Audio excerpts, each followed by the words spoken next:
So mga idol, idiga lang sa nagmamayari ng Inmax mga idol o sa shop na walang pangtanggal dito sa alin na star mga idol. Oh.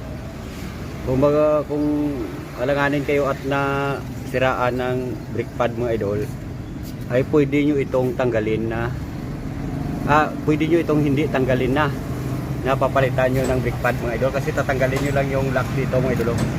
Yung lock nya mga idol, yan, tanggalin nyo lang yung lock dito, tapos patanggal mo na yung brake pad mga idol, katulad dito. Ayan o, wala ng brake pad. Yan. Ayan o. Yan. Tapos magkabit ka mga idol ng brake pad, ay ganon mo lang mga idol, ikuan mo lang dito, ipasok mo lang mga idol sa loob. Ayan.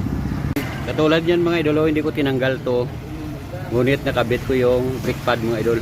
Ayan. Ganyan mga idol. Pwede rin hindi mo tanggalin yung tire, pero mas mahirap mga idol. Ayan, nakabit na. Ito yung luma niya mga idol. Ayan yung luma niya.